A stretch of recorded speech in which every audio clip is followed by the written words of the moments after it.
Please subscribe Volga News. Telangana రాష్ట్ర ముఖ్యమంత్రి రేవంత్ రెడ్డి అట్లాగే ఆయన ఏడాది పాలనపై వెలుగు నీడల గురించి రెండో పార్ట్లో మాట్లాడుకుంటున్నాం. మొదటి పార్ట్లో మనం ఆయన కేంద్ర ప్రభుత్వం పట్ల అనుసరించిన ధోరణి, ఆయన మాజీ ముఖ్యమంత్రి కేసీఆర్, అట్లాగే బీజేపీ, అట్లాగే అసదుద్దీన్ ఓవైసీ లాంటి ప్రతిపక్ష నాయకుల వాళ్ళ సలహాలు తీసుకుంటా అని చెప్పే పద్ధతి, కేంద్ర ప్రభుత్వం తీసుకున్న సహకారం, ఇదంతా ఫస్ట్ పాజిటివ్ లైన్లో మాట్లాడుకున్నాం. ఇక విజయాలు అపజయాల గురించి ఆయన గురించి మాట్లాడుకోదలుచుకుంటే రెండో భాగంలో మనం ఆనాటి నుంచి ఏదైతే మొదలు పాలన మొదలైనప్పటి నుంచి వరుసగా ఈ పాత ప్రభుత్వం మీద కక్ష సాధింపు ధోరణిలో పోతున్నారు అనే ఒక మాట మనకు వినవస్తుంది, కనపడుతుంది కూడా. మొదలు మేడిగడ్డ కుంకుబాటు మీద కమిషన్ ఏర్పాటు చేయడం, దాని మీద చాలా కమిషన్ ఏర్పాటు చేయకముందే చాలా విషయాలలో బహిరంగంగా ముఖ్యమంత్రి గారే స్వయంగా ప్రకటనలు చేయడం, అంటే కేసు వినకుండా విచారణ జరగకుండానే తీర్పు చెప్పేయడం, అక్కడి నుంచి గొర్రెల కుంభకోణంలో కానీ, అట్లానే మనకు టెలిఫోన్ ట్యాపింగ్లో కానీ, వరుసగా మీకు యాదాద్రి భద్రాద్రి దానిలో అవినీతి అనే ఆ మాట కానీ, ఇట్లా వరుసగా కుంభకోణాలు వెలికితీసే క్రమంలో మంత్రులు కానీ, ముఖ్యంగా ముఖ్యమంత్రి రేవంత్ రెడ్డి గారు కానీ ఆ విషయాల్లో అకమించి మాట్లాడారని ఒక మాట వినొస్తుంది మనకు. కనుక విజయాల విషయానికి వస్తే మాకు ఆ పథకాలు ఏవైతే 100 రోజుల్లో మేము అమలు చేస్తామన్న పథకాలలో ఒకటి బస్సు ప్రయాణం మొదలుపెట్టడం, ఆ తర్వాత రుణమాఫీ దాదాపు 6 నెలలు ఆగిన తర్వాత, 6-7 నెలలు ఆగిన తర్వాత రుణమాఫీకి ఆగస్టులో, అంటే దాదాపు 8 నెలల తర్వాత ఆగస్టులో రుణమాఫీకి పూనుకోవడం, 15 ఆగస్టు లోపల చేస్తామని, అందులో 38,000 కోట్లు అవుతున్నాయి అన్నదాన్ని 31,000 కుదించడం, ఆ తర్వాత బడ్జెట్లో 26,000 కోట్ల కుదించడం, చివరికి 18,000 కోట్లతోని ఈ రెండో మన 3 విడతలుగా ఆ నెలలో 55 రోజుల్లో 3 విడతలుగా 2 లక్షల రుణమాఫీని 18,000 కోట్లకు కుదించడం జరిగింది. అంటే దీన్ని ప్రజలు ఏమనుకుంటున్నారు, ప్రతిపక్షాలు ఏమంటున్నాయంటే పంచపాండవులు ఎంతమంది అంటే మంచం కోళ్ళ వలె 3 అని 2 రాసి 1 కొట్టేసినట్టుంది. అందుకనే ఇది కూడా ఒక రకంగా రుణమాఫీ పూర్తిగా కాలేదు అని ఒప్పుకుంటూనే మిగతా 12,000 కోట్ల రూపాయలు, సుమారు 13,000 కోట్ల రూపాయల రుణమాఫీని అతి త్వరలో చేస్తాం, సాంకేతిక కారణాల వల్ల జరగలేదు అంటున్నారు. ఇక 500 రూపాయల సిలిండరు కొంతవరకు అమలు జరిగింది.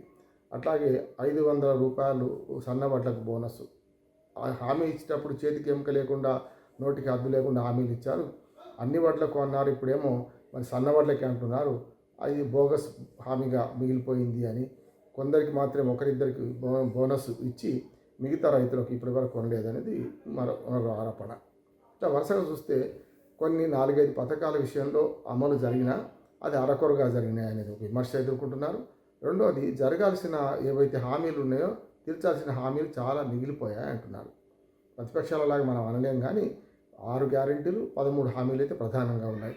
420 హామీలని వాళ్ళు అంటున్నారు, అది మనం అనలేము. కానీ 13 హామీల్లో ముఖ్యంగా మహాలక్ష్మి పథకం కింద మరి ఏదైతే ఆడవాళ్లకు తులం బంగారంతో పాటు ఏది షాదీ ముబారక్ కానీ, లేకుంటే కళ్యాణ లక్ష్మి హిందువులకైతే, మరి వీటిలో తులం బంగారం కూడా 1,00,000 రూపాయలకు అదనంగా ఇస్తున్నారు. అసలు కళ్యాణ లక్ష్మి పథకమే సరిగ్గా అమలు కావడం లేదని విమర్శ ఎదుర్కొంటున్నారు. రెండోది, 2,000 రూపాయల పెన్షన్ 4,000 చేస్తామన్నారు, అది కూడా అమలు కాలేదు. అట్లాగే 2,500 రూపాయలు ప్రతి మహిళకు, ప్రతి కుటుంబంలో ఎంతమంది మహిళలు ఉంటే 18 ఏళ్ళు దాటిన మహిళలందరికీ నెలకి 2,500 రూపాయలు మరి పెన్షన్గా ఇస్తా అన్నారు, అది కూడా అమలు కాలేదు. అంటే ఒకే పెన్షన్ కాకుండా 2 పెన్షన్లు అమలు కాకుండా ఏదో ఒక పెన్షన్ ఇస్తామన్నారు, అదే అమలు కాలేదు. అంటే మహిళల విషయంలో గ్యాస్ సిలిండర్ విషయం, అట్లాగే మనకు బస్సు ప్రయాణం తప్ప మిగతా 3 హామీలు అమలు కాలేదు. రైతుల విషయానికి వస్తే కూడా, అంటే విజయాలు అపజయాలు రెండు చెప్తున్నాను. మనకు రెండో విషయానికి వస్తే, రైతుల విషయానికి వస్తే కేవలం రుణమాఫీ మాత్రమే అమలైంది, కానీ అది కూడా అరకొరగా అమలైంది. కొంతవన్నీ ప్రభుత్వం ఒప్పుకుంటుంది కనుక మనం అనాల్సిన పని లేదు. రెండోది, ఏదైతే ఈ రుణమాఫీలో అరకొర అమలు తర్వాత 12,000 రూపాయలు రైతులకు, ఇది కౌలు రైతులకు ఇస్తా అన్నారు ప్రతి సంవత్సరం, అది అతిగతి లేదని. అట్లాగే రైతు బంధును రైతు భరోసాగా చేస్తూ ఎకరానికి మన కేసీఆర్, అంటే అప్పటి పాత ప్రభుత్వం 10,000 రూపాయలు 2 విడతలుగా 5,500 ఇచ్చింది, మేము 15,000 ఇస్తాం, విడతకి 7,500 అన్నారు. దానికి ఏదో కమిటీ వేసి అన్నారు, అది పోయింది.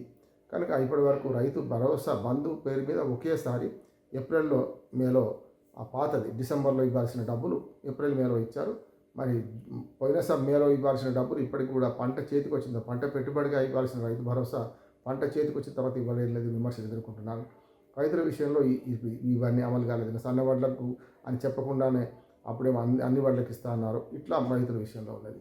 నిరుద్యోగ వృత్తి గురించి కూడా మరి సర్వోన్నత సదస్సు వేదికగా గ్యారెంటీలు లేకపోవచ్చు, కానీ సోనియా మనకు ప్రియాంక గాంధీ ప్రకటించారు.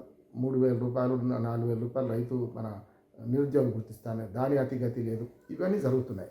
నాలుగోది ఏంటంటే మనకు మిగతా విషయానికి వస్తే, నేను చెప్పిన హామీల విషయానికి వస్తే మరి స్కిల్ డెవలప్మెంట్లో చేస్తామని, ఉద్యోగాల విషయంలో కూడా పాత ఉద్యోగాలే అంటే పాత ప్రభుత్వం చేసిన కొనసాగింపు వచ్చిన ఉద్యోగాలను అపాయింట్మెంట్ ఆర్డర్లు ఇచ్చారు తప్ప కొత్తగా నోటిఫికేషన్ వేయలేదని ఇప్పుడు ఇవాళ ఒక నోటిఫికేషన్ వేశారు.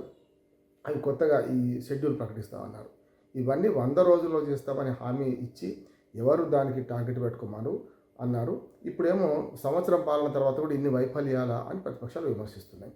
రెండు ఉన్నాయి. ఎప్పుడైనా ఏ ప్రభుత్వం పనితీరు అంచనా వేయాలన్నా కూడా గత ప్రభుత్వం ఏమీ చేయలేదంటే ఎంత అబద్ధమో, అన్నీ చేసిందంటే కూడా అంతే అబద్ధం. బీఆర్ఎస్ టీఆర్ఎస్ గత ప్రభుత్వంలో మొత్తం అన్ని హామీలు అమలు చేసిందా అంటే చాలా అబద్ధాలు ఆడింది, చాలా హామీలు అమలు చేయలేదు.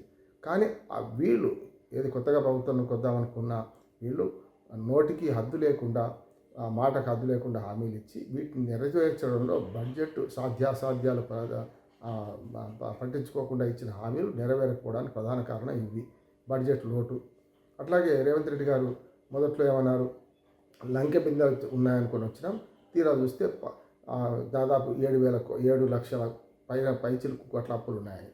తీరా బడ్జెట్ ప్రసంగంలో ఏమైంది, బడ్జెట్ ప్రసంగంలోకి వచ్చే కల్లా 3.5 లక్షలు మాత్రమే బడ్జెటరీ అప్పులు, సుమారు 4 లక్షలు అనుకోండి. 1,00,000 కోట్ల అప్పులేమో కేవలం గ్యారంటీ అప్పులు, అంటే మనకు ఏవైతే కాళేశ్వరం ప్రాజెక్టు వీటిలలో. రెండోది మనకు ప్రభుత్వం యాదాద్రి భద్రాద్రికి తెచ్చిన అప్పులేమో అవి సంస్థలు మన ప్రభుత్వ రంగ కార్పొరేషన్లు తెచ్చుకున్న అప్పులు, వీటికి గ్యారంటీ మాత్రమే ఇస్తారు, కొన్ని బ్యాంక్ గ్యారంటీ ఇస్తారు. ఇటువంటి అప్పులు కలిపితే 7 లక్షల కోట్లు అయినాయి తప్ప మరి అసలైన బడ్జెటరీ అప్పులు 3-4 లక్షల కోట్లే కదా అని వీళ్ళు తేల్చారు. అంతకుముందు 60,000 కోట్లు పాత ప్రభుత్వం 67,000 కోట్ల రూపాయలు పాత బకాయి ఉందని, దీనికి వడ్డీలు కలుపుతున్నామని అంటున్నారు. అంటే గత ప్రభుత్వం మంచిని పథకాలను తీసుకున్నప్పుడు గత ప్రభుత్వం మన వచ్చిన వారసత్వంగా వచ్చిన అప్పులు కూడా తీసుకోవాల్సిందే కదా. ఇప్పుడు ఈ సంవత్సరంలో సుమారు 1,00,000 కోట్ల రూపాయలు అప్పులు చేసిందని ప్రతిపక్షాలు విమర్శిస్తున్నాయి. అంటే అప్పు సహజం, అంటే అప్పు చేసి పప్పు కూడా తింటామా, అప్పు చేసి అభివృద్ధి చేస్తారా అనేది చర్చనీయాంశం. కానీ ఏ ప్రభుత్వం అయినా ప్రభుత్వ ఉద్యోగ జీతభత్యాలకు, అట్లాగే అభివృద్ధి కార్యక్రమాలకు, సంక్షేమ పథకాలకు, అభివృద్ధి సంక్షేమాలు కొనసాగించడంలో, సమపాలనలో కొనసాగించడంలో ఇబ్బందులు ఉన్నాయని మనకు అర్థమవుతుంది. అంటే బడ్జెట్ మిగులు రాష్ట్రాన్ని అప్పుల పాలు చేసిన వాళ్ళంటే మరి ఇప్పుడు అప్పుల పాలు చేసిన రాష్ట్రాన్ని మరో 1,00,000 కోట్లు అదనంగా అప్పు చేశారు కదా, మీరు చేసిన ఉద్ధారకం ఏందని చెప్పి ఇటుపక్క ప్రతిపక్షాలు ప్రభుత్వాన్ని ప్రశ్నిస్తున్నాయి. అందుకని ఈ వెలుగు నీడలో చూసుకుంటే రేవంత్ రెడ్డి రెండో దానిలో కొన్ని విజయాలు ఉన్నాయి, కొన్ని అపజయాలు ఉన్నాయి. సంక్షేమ పథకాల అమల్లో, వాళ్ళు చెప్పిన హామీల అమల్లో చాలా వరకు లోటుపాట్లు కనపడుతున్నాయి. ఇది ప్రజలకు జరుగుతున్న సంగతి. దానికి తోడు ఇప్పుడు రైతు బంధు ఇవ్వకపోవడం, రైతు భరోసాగా అసలు మార్చకపోవడం, దాంతోపాటు రైతాంగం ప్రధానంగా ఎదుర్కొంటున్న సమస్యల మీద ప్రభుత్వం అడ్రస్ చేస్తలేదని ఒకటి. అంటే వడ్ల కొనుగోలు మందగించిందని, గతంలో ఊరికొక్క ఐకేపీ కేంద్రం తెలిసి ఇప్పుడు 4-5 ఊళ్ళకి కలిపి ఒక ఐకేపీ కేంద్రం తెరుస్తున్నారని చెప్పి ఒక విమర్శ ఉన్నది.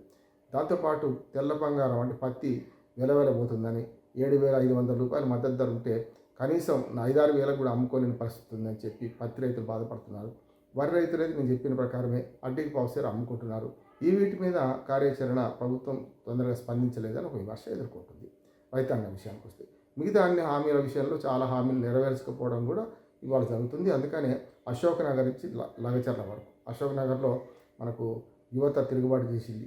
మరి అశోక్ నగర్లో అప్పుడు రేవంత్ రెడ్డి పోయి మరి ప్రభుత్వం మీద తిరుగుబాటు చేయించారు కదా, ఇప్పుడు మరి అశోక్ నగర్లో యువతనే లైబ్రరీ నుంచి మొదలుకొని అనేక కోచింగ్ సెంటర్లు యువత తిరగబడుతుంది కదా, ఈ సంగతి ఏంటని ప్రజలు అడుగుతున్నారు.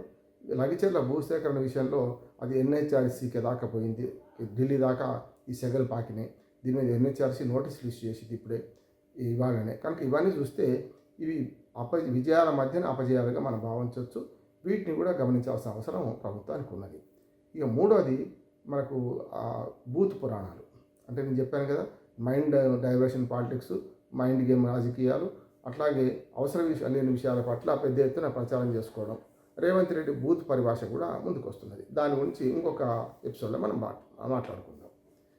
ఇంకోటి ఏంటంటే మనకు మూడో ఇది బూత్ పరిభాష గురించి మాట్లాడాలంటే చాలా పెద్ద ఎత్తున చర్చ జరుగుతుంది దీని మీద. మరి ఆ చర్చ ఎటువైపు పోతుంది, కేసీఆర్ వారసత్వం ఎవరు తీసుకున్నారు అనేది మాట్లాడుకుంటాం. Please watch and subscribe for more updates. Volga News.